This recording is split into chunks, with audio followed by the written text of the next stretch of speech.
Dhaka two Delhi বড্ড দৌড়ঝাঁপে দীনেশ ত্রিবেদী। প্রধানমন্ত্রী তারেক রহমানের সাথে বৈঠক শেষে এক দণ্ড দেরি করেননি, সোজা ছুটে গেছেন নরেন্দ্র মোদীর কার্যালয়ে। অতীতে এমনটা খুব একটা দেখা যায়নি। এর মধ্যে ঢাকায় প্রধানের একের পর এক বৈঠকের গুঞ্জন। বিষয়টা তাই এখন আর শুধু সাক্ষাৎ, সফর আর সৌজন্যতায় আটকে নেই। প্রশ্ন উঠেছে, একসঙ্গে এতগুলো ঘটনা নিছক কাকতালীয় নাকি পর্দার আড়ালে চলছে বড় কোনো সিদ্ধান্তের প্রস্তুতি?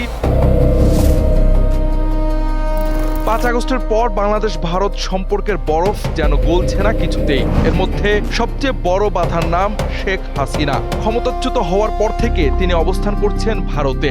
ঢাকা বারবার দাবি জানিয়ে আসছে তার প্রত্যর্পণের। এর মধ্যেই ভারতের মাটিতে বসে শেখ হাসিনার প্রকাশ্য রাজনৈতিক বক্তব্য নতুন করে ক্ষুব্ধ করে বাংলাদেশকে। জীবন অবাক না করলে কে করবে? 28% মিল্ক ফ্যাটের অবাক করার সাথে ফ্রেশ মিল্ক পাউডার। জীবন অবাক করুক প্রতিদিন। ঢাকার বার্তা ছিল স্পষ্ট, বাংলাদেশের রাষ্ট্রীয় কাঠামো কিংবা বিচার প্রক্রিয়াকে যেন ভারতের মাটি থেকে কেউ প্রশ্নবিদ্ধ করতে না পারে। কিন্তু এত কিছুর পরেও শেখ হাসিনাকে সংবাদ সম্মেলনের সুযোগ প্রদানকে ভালোভাবে নেয়নি ঢাকা। আর এতেই বাড়ে দুই দেশের মধ্যে চাপা অস্বস্তি।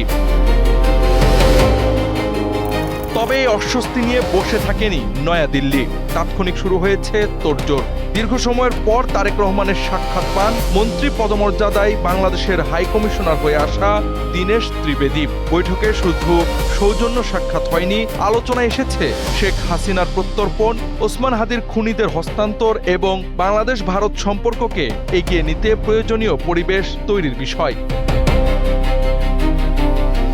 এরপরই দিল্লিতে ছুটে যান ত্রিবেদী, করেন নরেন্দ্র মোদীর সাথে ঘণ্টাব্যাপী রুদ্ধদ্বার বৈঠক। এরপর সংবাদ মাধ্যমে আসে মোদী ত্রিবেদীর হাস্যোজ্জ্বল ছবি। বোঝা যায় অস্বস্তি দূর করতে ত্রিবেদী জয় করেছেন মোদীর মন।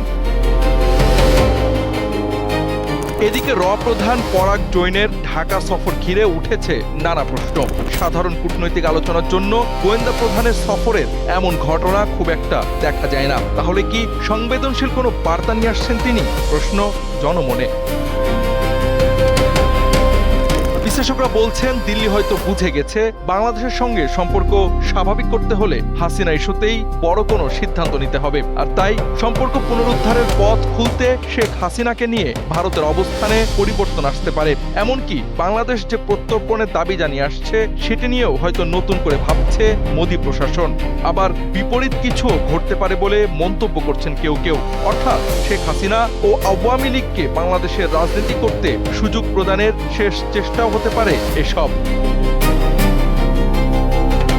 সব মিলিয়ে এত কিছুর উত্তর হয়তো এখনো পর্দার আড়ালে। কিন্তু ত্রিবেদীর এই দৌড়ঝাঁপ আর প্রধানের ঢাকা সফর বলছে, ঢাকা দিল্লির রাজনীতিতে আগামীতে হয়তো খুব গুরুত্বপূর্ণ কিছু ঘটতে যাচ্ছে। হয়তো নতুন শুরু কিংবা পুরনো সমাধান। কি হবে জানতে অপেক্ষা করতে হবে আরো কিছু মুহূর্ত। জাওয়াদ আহমদ, NPB।